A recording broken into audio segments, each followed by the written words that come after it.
Y la grabación en progreso y la copia de la grabación se va a quedar en algún lugar.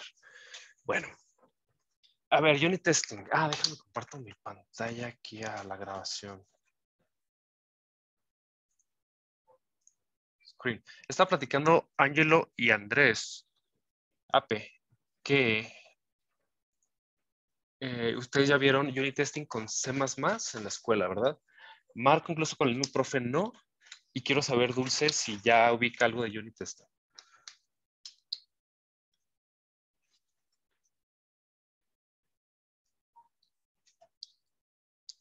¿Ok? ¿Te ha tocado en qué lenguaje? Ok. De hecho, muchos ejemplos nacen de Java y luego ya se portearon a C# y de C# se portearon a Unity. Entonces van a ver, por ejemplo, ahorita estábamos haciendo el chiste de que siempre se hace con un boliche y pues sí es como el hola mundo en un boliche. Quizás hoy hagamos otra cosa, o sea, algún otro deporte. Mientras hay algo así como pasa una acción y mides que se puede cambiar un marcador, por ejemplo, que es como lo más fácil, podemos hacerlo así. Ya hay unit testing más avanzado, por ejemplo, que no son nada más como variables, o sea, antes tenía 5 puntos, ahora tengo 8 puntos, sino realmente, por ejemplo, ver coordenadas o motores de físicas. Ya son un unit testing más avanzado. Por ahora, con que entendamos el concepto, ya poco a poco lo vamos incorporando. Juegos del estudio, por ejemplo, Minworks, Medium, y creo que ya. No recuerdo si otro juego lo hicimos también, pero estos dos juegos de inicio a final, todos los turnos de varias partidas están con unit testing. ¿Qué significa eso? Que si durante el desarrollo corregimos un bug, vemos que al corregir ese bug no se haga una reacción en cadena que rompa más cosas. Sobre todo, el unit testing nosotros lo hacemos in-game. Desde que se crea el match, se crea la representación de memoria de un tablero vacío hasta que se da el fin de una partida. Para juegos de mesa por turnos, pues es como muy natural. Juegos en tiempo real, online, ya hay que simular otras cosas. Por ejemplo, simular que te conectas con un servidor, que el jugador se desconecta y eso es más difícil de simular. A ver, AP o Angelo, ¿qué es una unit testing?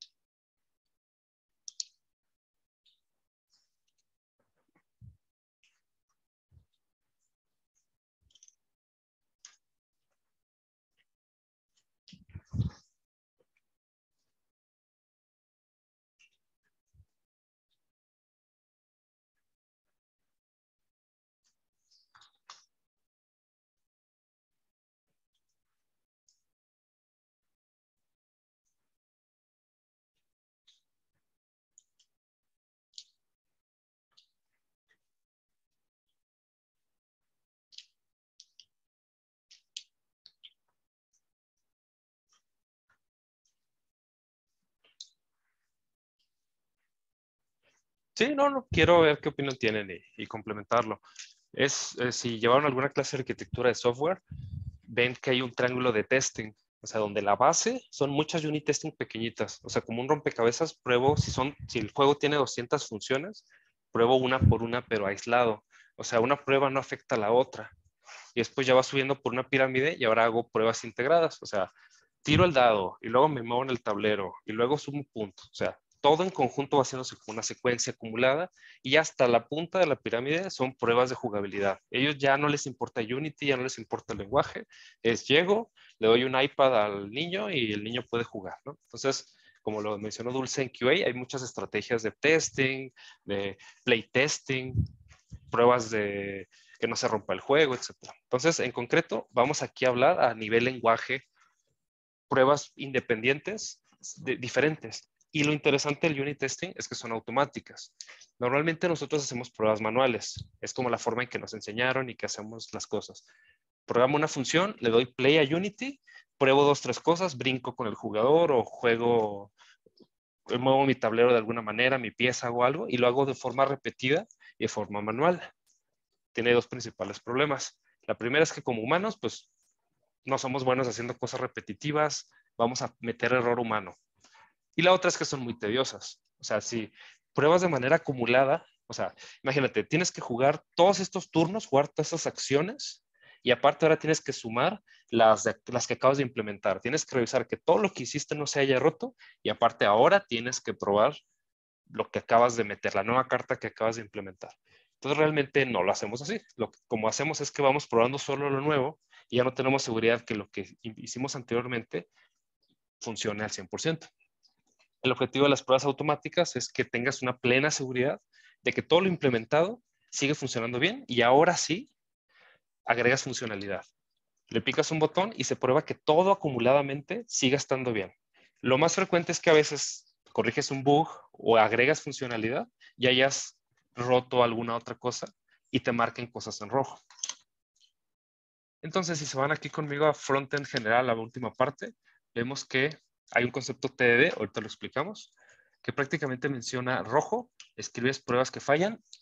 Es como un semáforo, las pruebas que fallan se marcan generalmente en rojo, las verdes te indican que ya pasaron bien y hay un factor de eliminar redundancia. Por ejemplo, ahorita dijeron, oye, ¿qué tal si quitamos branches que ya no están utilizando, etcétera? Mucho de esto, les dejé ahí unas ligas para que las puedan checar. Mucho de esto es tener un código más limpio, un código que solamente hace lo que tiene que hacer, quitar redundancias, quitar problemas. Y esto nos ayuda muchísimo, porque si tenemos una forma automática de revisar que el proyecto hace todo, así puedo decir, ¿qué pasa si quito esta función? Pues no sé, no la quiero tocar porque se va a quebrar el proyecto. No sé si les ha tocado proyectos así en la escuela o en algún trabajo, donde hay código que nadie quiere tocar porque no sabes qué va a quebrar. Por lo menos de mi lado sí me ha tocado y es una locura, ¿no? O sea, venimos arrastrando durante toda la vida del proyecto. Entonces, chéquense ahí lo que dice, donde les puse. Lo mínimo a saber es, conforme tu proyecto crece y el número de scripts, clases, métodos se incrementa, puede convertirse en algo muy difícil asegurar que un cambio de tu parte no rompa cosas. Las pruebas automáticas te van a verificar que todas las partes de tu código funcionen como se espera, salva tiempo, identificando dónde y cuándo los problemas ocurren, al momento que se introducen en el desarrollo, más que confiar en pruebas manuales o que no hay pruebas manuales y un jugador te reporta que algo está fallando y tú ni cuenta te habías dado. El objetivo pues es ahorrarnos tiempo a nosotros, darle una mejor experiencia al jugador y en general una mejor calidad y un equipo de desarrollo más maduro. Hasta aquí, ¿preguntas, quejas, dudas?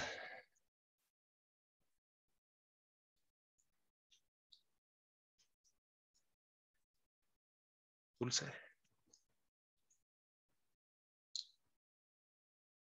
Ok. Bueno, esa es la teoría. Vámonos a la práctica. Tanto las personas de aquí que ya hicieron unit testing, programaron unit testing, como los que nunca lo han hecho, el concepto es exactamente el mismo. Lo que cambia son las herramientas. Unity ya nos da un Unit Test Suite, algo así, que le cambiaron el nombre. Ya ven que a Unity no le gusta cambiar los nombres. Antes se llamaba Unity Test Framework y ahora antes se llamaba Unity Test Runner y ahora se llama Unity Test Framework. Pero se refiere a lo mismo. Entonces, les voy a compartir aquí mi pantalla. Y les pedí que abrieran un proyecto nuevo para que me vayan siguiendo. Uno de los conceptos donde más, al momento que yo hice esta explicación, la gente batalla es con los ensamblados de C# y de .NET, que son como los namespaces y que ve la suite de unit testing. La suite de testing no ve todo Unity, solamente ve tus scripts o ve ciertas cosas de Unity que tú le indiques para que la prueba no sea tan pesada. Entonces tenemos que indicarle dónde están esos scripts y se recomienda que empecemos a trabajar con namespaces. Si nunca los han trabajado, pues es ahí como un freno de primera parte. Cuando hacemos un script vacío, normalmente no le metemos un espacio de nombres, está en el espacio general y las pruebas de Unity no las ven. Entonces vamos a platicar de eso. Y la otra es configurar todo. Entonces, si ya tienen su proyecto ahí abierto, síganme y yo voy a compartir mi pantalla mientras.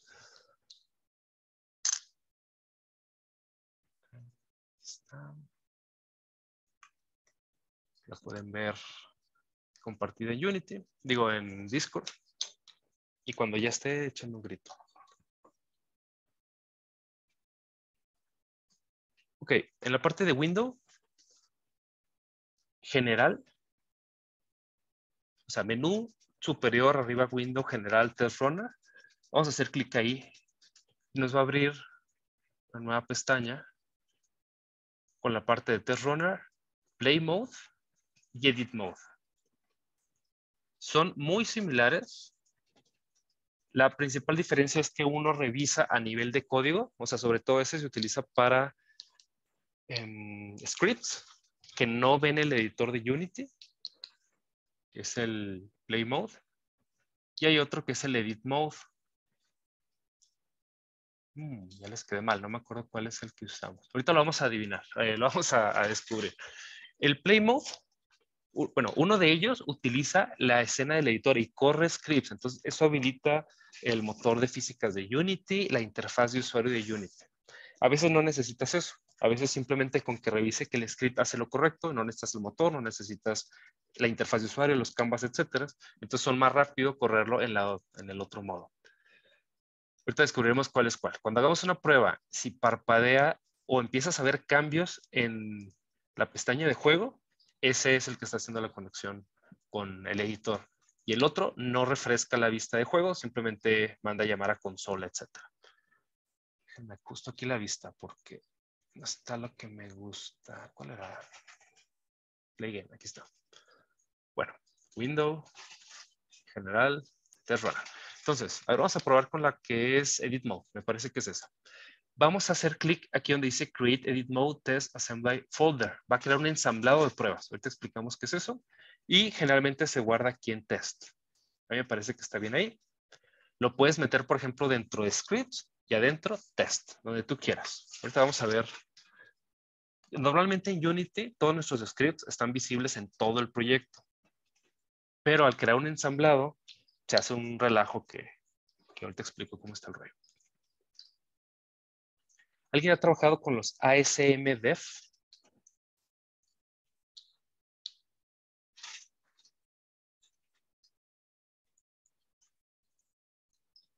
Ok, ya lo vemos. Entonces creamos una carpeta de scripts, otra test. Y dentro de test, fíjense, si me salgo, no sé si lo ven bien, si me salgo de aquí, la pestaña de test dice, en la carpeta en la que estés, no encuentro los tests, no los encuentro. Hasta que me hago clic en test, cambia y dice crear un test en el folder actual. O sea, necesito estar dentro del proyecto donde están los tests para que esto funcione. En test, automáticamente me crea un archivo ASMDev, que aquí nos lo dice Assembly Definition Asset. Y, por ejemplo, este paquete de pruebas solamente ve Unity Engine Test Runner. No ve ni otros ensamblados, ni ve TextMesh Pro, ni ve nada. Los tengo que agregar aquí manualmente. Todo lo que voy a utilizar, lo tengo que agregar. Normalmente, Unity ya tiene su ensamblado default lleno de cosas. E incluso aquí lo podemos definir por plataforma. Hazme las pruebas de Linux, de PlayStation, de lo que sea. Por ahora, lo único que nos vamos a concentrar es en las definiciones. Ay, creo que me piqué mal. No, creo que este no está habilitado. Bueno, aquí está la mayor fuente de problemas. Cuando haga cambios, me voy abajo y lo voy a aplicar. También, si no le presiono el botón aplicar, hay problemas. ¿Okay? Entonces me voy aquí a test, a la carpeta test y le hago create test script in current folder y nos va a crear un test genérico plantilla. La nomenclatura recomendada, la forma de escribirlo es lo que quiero probar y el postfijo test. Entonces, por ejemplo, sample test. Puede ser, por ejemplo, gameplay test, rules test, o de hecho yo les recomiendo que sean mucho más descriptivos. Por ejemplo, pathfinding tests, pruebas de pathfinding. ¿Okay? Por decir cosas. Lo abrimos con nuestro editor. Por favor, síganme hasta aquí. Abran el test runner, creen en la carpeta con el ensamblado default, creen un sample script y ahorita que esté seguimos explicando esto y mientras pauso la grabación.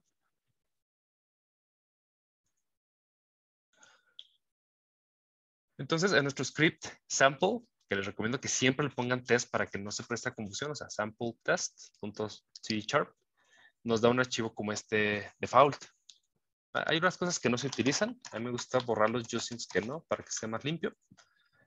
Pero por default tenemos conexión con Unity Engine, con los test tools, con el NUnit Framework. A mí en lo personal, para revisión más bien de scripts, no tanto de gameplay, sino, o sea, cosas que se relacionan con la vista en el modelo MVC y con el editor en Unity y con entidad, framework y otro tipo de cosas. A mí, yo casi no trabajo con eso. Yo trabajo más bien como con el backend o con la parte de estructuras de datos, etcétera. Yo no las utilizo. Dicho eso, yo las quito, ¿no? Y dicho eso, la forma en la cual yo trabajo los tests, bueno, perdón, lo borré lo que quería explicar. Hay dos tipos de test, los que son a través del framework de Unity y los que son a través de NUnit. Yo utilizo más los de NUnit, que de hecho estos son compatibles con C#, con Visual Studio, con Windows Forms y con otras formas de programar Unity. Y vengo de ahí, por eso yo estoy más acostumbrado a eso. Y estos casi no las he utilizado yo. Si los quiero utilizar, yo no tengo ningún problema. Bueno, la forma básica de la función es esta. Pongo el decorador test o el decorador Unity test. Pongo public void y una descripción de qué tiene que hacer la prueba para que pase. Sample test simple passes. O sea, esta prueba va a pasar o esta prueba va a fallar. Es resultado positivo. Si pasan unas cosas, se va a marcar en verde. O yo espero que algo falle y reviso activamente que algo falla, ¿no? Unit test es algo parecido, pero como trabaja como tipo corrutina con el editor, tiene que tener ahí sus enumeradores y sus yield. ¿Okay? El yield es para hacerlo junto con los frames. O sea, puedo hacer pruebas frame by frame y bajo ciertas condiciones, etc. Entonces es una prueba quizás un poco más avanzada, por eso yo las quito. Bueno, aquí dice, un unit test se comporta como una corrutina en el modo play. En el modo editar puedes utilizar null para skipear un frame. Igual yo les voy a quitar. ¿Okay? Una prueba se comporta como un método, como una función ordinaria.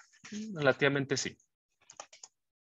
El motor de pruebas de Unity lo que hace es irse función por función y la ejecuta en un orden indeterminado. O sea, no, si pongo aquí prueba 1 y luego pongo prueba 2, por ejemplo, no tengo garantía que primero corre este y luego corre esta otra. Hay ciertas formas de garantizar secuencias, pero por default no debería tener correlación. O sea, no tendría yo por qué ejecutar esto primero y esto después. Deberían entrar de forma indiscriminada, no sé cómo decirlo, y debería dar el mismo resultado. El orden no debería ser importante. ¿Okay? Y lo primero que hacemos es definir condiciones de que pase o no pase. Pues vamos a ver un ejemplo. Al momento de importar en Unit Framework, se nos activa la parte de assert. ¿Okay? Y hay dos formas de describir los asserts. Ustedes escribirán la que más les funcione. Yo no tengo problema que escojan una u otra. La orientada a pruebas y la orientada a comportamientos. La orientada a pruebas es más hacia ingeniería, digámoslo así, y la de comportamientos es más hacia comportamientos de jugadores. Ya es una cuestión puramente de estilo. Es como poner la llave aquí, ponerla así o ponerla así. O sea, son similares, son casi sinónimos. Entonces, pues escojan la que más les guste, nada más todos ustedes sean consistentes. Assert. Are equal. Y la otra, assert that 5 equal that. Bueno, mejor la sintaxis, ahorita la revisamos. Vamos primero con are equals. Are equal. Cuando abrimos el paréntesis, nos dice que hay dos cosas. Valor esperado y valor real u obtenido. Entonces, el ejemplo más básico es true es igual a true. Pues debería darnos que sí. Vamos a hacer que falle. Hay que copiarlo con todo en el test.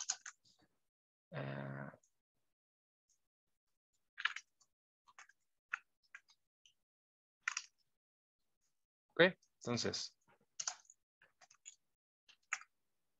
Ball cake is false. Entonces, el valor que tú esperas en el cake, lo puse mal, el valor que esperas en el cake es que sea falso. El pastel es una mentira, ¿no? Entonces, tú esperas que cake sea falso.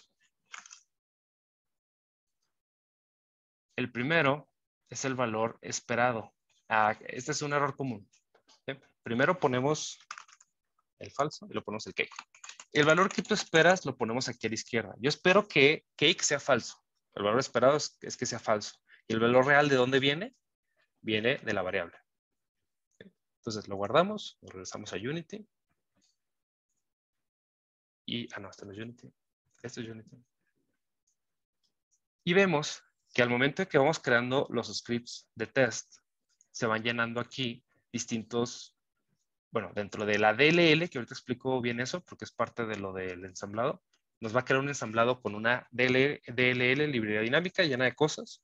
Tiene varios scripts. Por cada script que yo haga, por ejemplo, sample, gameplay, etcétera, nos van a ir apareciendo aquí distintos y va a ir cargando cada una de las funciones que tengamos dentro de ese script. Por ejemplo, cake is alive fails. Sample test, simple passes. ¿Okay? Cuando ya empiezas a tener 400,000 pruebas, ya te conviene a lo mejor nada más correr una de ellas para que no sea tan lento y le das run selector y la corre. Por ejemplo, el pastel es una mentira falla. Sí, porque esperaba un falso, pero me dio un true. ¿Okay? Los que ya hicieron TD es exactamente lo mismo, pero a través de una pestaña gráfica de Unity.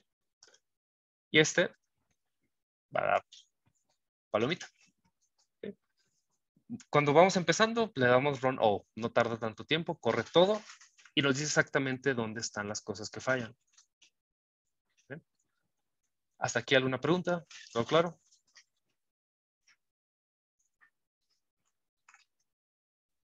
Parte del proceso que habíamos visto aquí es, uno, tenemos una prueba que falla. Puede haber dos causas principales por las que falla. Uno, la prueba la definí mal, o sea, yo tuve un error humano. Por ejemplo, aquí realmente, yo aquí me equivoqué al momento de definir la función. Sí, el pastel es una mentira. El pastel debería darnos false. Entonces corregí la función que me dio ese resultado. Pero al principio me da rojo. ¿Okay? Después hago que pase a verde y finalmente quito cosas que ya no están utilizando, limpio el código, etc. Entonces ya nos dio rojo, vamos a hacer que nos dé verde, corregimos. Guardo cambios, me regreso aquí, recarga todo. Corro todo, todo verde. En teoría el ciclo es más o menos el siguiente. Jalo todo de Git, le doy play a run all, reviso que todo está funcionando perfectamente y ahora empiezo a implementar. En teoría no debo implementar hasta que esté todo en verde. Si algo marca rojo, hay que hablar con el equipo. Oigan, el código que está ahorita en la última rama de Git me está dando rojos. ¿Qué onda? Es que moví algo y se me olvidó subirlo. Ok, a ver, listo. Ya estamos todos en lo mismo, ya estamos todos en verde, ya hay 100 funciones, 200 pruebas, todo en verde, ¿sí? Ok, voy a trabajar en tal cosa. Le avisas al resto del equipo y ahí empiezas a agregar funcionalidad. Bueno, vamos a intentar llegar hasta aquí, porque ahorita vamos a ver una cosa un poquito más avanzada. Marco, ¿ya se dejó ahí contigo? Voy a poner pausa.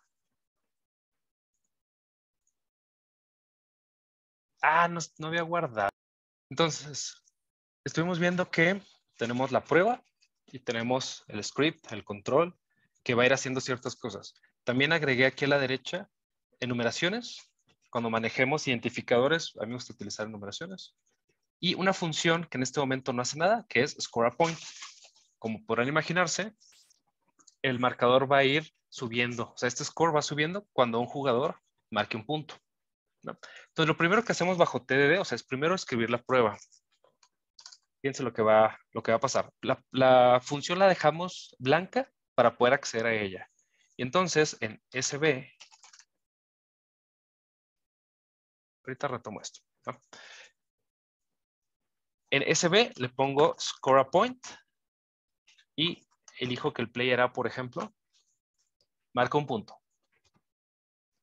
De hecho, esto está bien. Ok, marca un punto. ¿Quién? El player A marca un punto. Chido. Entonces yo esperaría que el marcador vaya 15-0. ¿Sí? Estamos en lo mismo. Guardo. Y primero hago una prueba que falle. Esto suena muy tonto al inicio, conforme el proyecto vaya avanzando, hace sentido por qué tengo que hacer algo que falle. Muchas veces va a pasar de que tenemos mal hecha la definición y pasa, y yo, caray, ¿cómo? sobre todo en lenguajes débilmente tipados o cosas así, es más frecuente que ocurra. En C Sharp no es tan frecuente, pero puede a veces ocurrirles. Entonces, corro la prueba y fíjense aquí cómo falla. Esta parte va a ser muy crítica, entender esta explicación como el debugging. Los valores en la comparación de dos arreglos difieren en el índice 0. Yo esperaba un 15 y me diste un 0. Ah, caray. O sea, pues sí es cierto, ¿no? O sea, marcó un punto y debió haber subido y no subió. Y esta parte también es importante, la línea 17. Ya después les va a ir dando como pistas de cuál es la prueba que está fallando. ¿Qué significa esto? Que nos falta implementar. Entonces, pues vamos a implementarlo súper en frega. Voy a hacerlo muy rápido, ¿no? Si player, no, mejor vamos a hacer algo como esto. Score player punto. Ay, se me olvidó cómo era el casteo rápido. Creo que esto no se debe hacer. Entonces me dirán.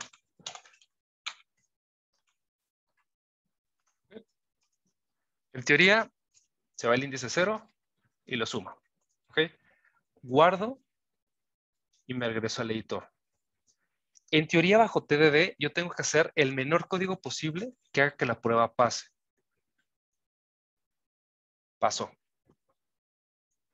Oye, es que esto está muy peligroso y esto no funciona y qué pasaría cuando el jugador llega a cierta cantidad de puntos. Ahorita no te debe preocupar. ¿Eh? Simplemente con que pase. Ya después haremos la refactorización. Por ahora no. Vamos a agregar un turno. Anota otro punto. ¿Qué se imaginan que debería pasar? 0, 15, 30. Debería irse a 30. Y podemos agregar, por ejemplo, que el jugador B también metió un punto. 15. Y metió otro punto porque es muy chido. 30. ¿Ok? Guardamos. Nos vamos para acá.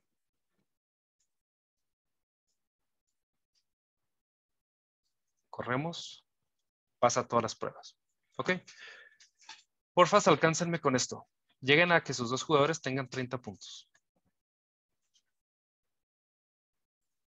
Seguimos con una cosa curiosa del tenis. El tenis normalmente iba como las agujas del reloj, 15, 30, 45, 60. Por alguna razón, alguien le puso que el 30 sigue el 40. Como se podrán imaginar, se va a romper nuestro script. ¿Okay? Efectivamente lo corremos. Ponemos la prueba, sabemos que se va a romper, pero lo tenemos que correr bajo la metodología esta, ¿no? Se rompe y efectivamente 40, 45. Está muy obvio, muy estúpido. Ahorita no hace mucho sentido por qué hay que hacerlo así. Es así como de profe, así. Créanme que esta fórmula les da esa cosa rara, ¿no? Ok, pues actividad por ustedes. Hay que refactorizar. Corrijan el score point para que cuando llegue a 40, bueno, de 30 brinque a 40, efectivamente de 40. Ah, de hecho, esto está mal. Voy a hacer así. Ok, pero ahora ustedes me van a compartir la pantalla para ver qué cambiaron aquí para que pase la prueba del 40. Y si están muy acá... No, mentiras. La de 40, 40 también va a dar lo mismo. El mismo fix. Le da el 40, 40. Del 40 lo que sigue está interesante. Va. Por favor, corríjanlo y la persona que quiera, compártanos cómo lo resolvió. Yo mientras cierro las ventanas porque se están azotando. Ahí vengo.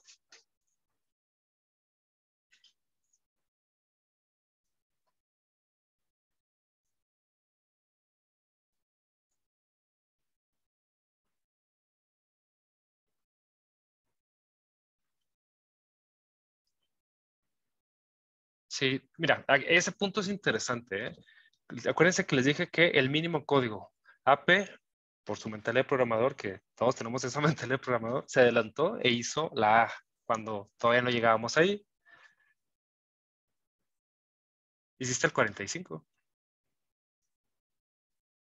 Bueno,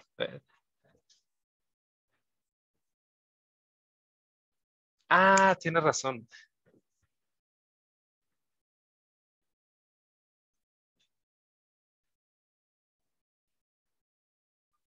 No, creo que no. Creo que no, te adelantaste, te adelantaste.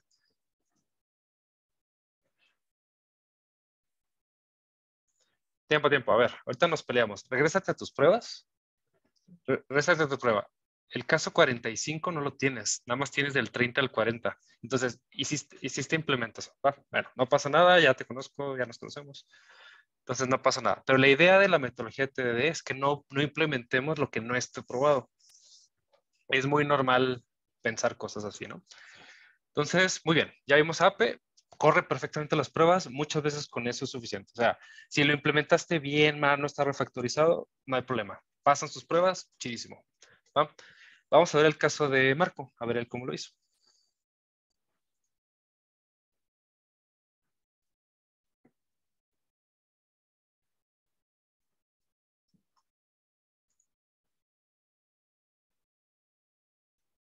El lado cargando.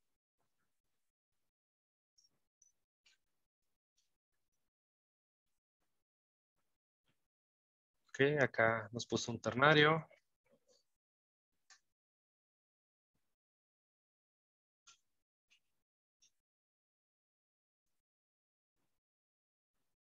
Ok, acá por ejemplo, bueno, ya son cosas fuera de la prueba. Pues, por ejemplo, en lugar de tener el if else, puedes meter en una sola línea y pones el índice del jugador. Puede ser mil cosas, ¿no? Si se fijan, esto ya es una cuestión de estilos.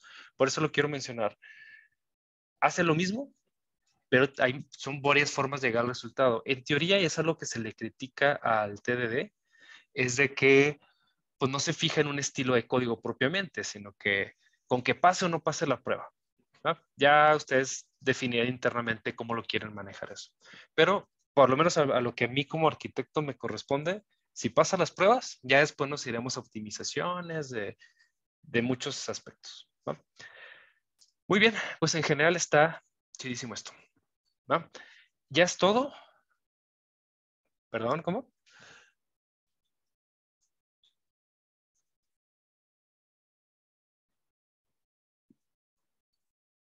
Ok.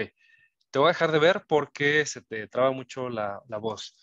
Muy bien, pues prácticamente con esto terminamos. Con esto terminamos por hoy. Actividades para ustedes.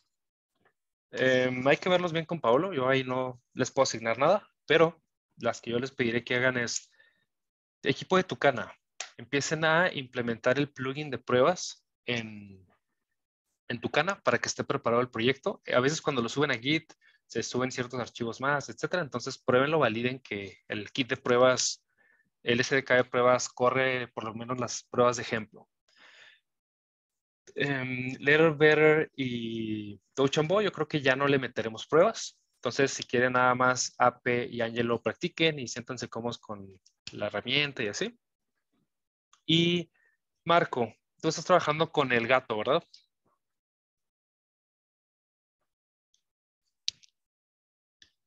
Ok. Si bien lo vamos a ver online y son técnicas diferentes, lo que te pido es que empieces a modelar en tu proyecto cómo definirías un tablero vacío de gato con las TDD. ¿No? O sea, lo mismo que hicimos aquí con el tablero de puntuación, hazlo tú con tu gato. No, el caso de Touch and Go sería definir un tablero vacío, quizás definir cosas fuera del gameplay, como por ejemplo, hay conexión o no entre dos tiles. Puedes hacer ahí ciertas cosas, ¿no?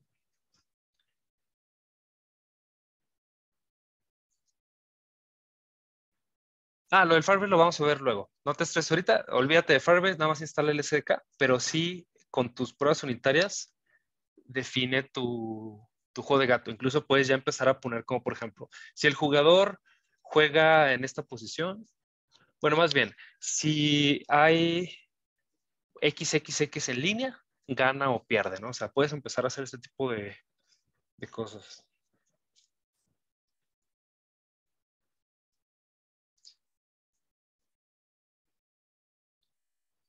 Exactamente. Muy bien, pues ya con esto terminaríamos pues esta parte introductoria. Si quieren ya que tengan algo más avanzado, pues esto, yo creo que esto ya tienen para hacer casi cualquier cosa. Si quieren que veamos como casos más particulares, lo podemos ver. Por ejemplo, aquí nada más estamos utilizando el assert equal. hay más, pero normalmente no se necesitan. Por ejemplo, assert, exception, etcétera. Si llega un punto en el que no pueden probar algo con assert equal, avísenme y vemos otras formas de, de trabajarlo. O sea, si tienen algún bloqueo, avísenme para ver si puedo ayudarles a desbloquear. Dicho eso, ¿tienen alguna pregunta de lo que vimos hoy?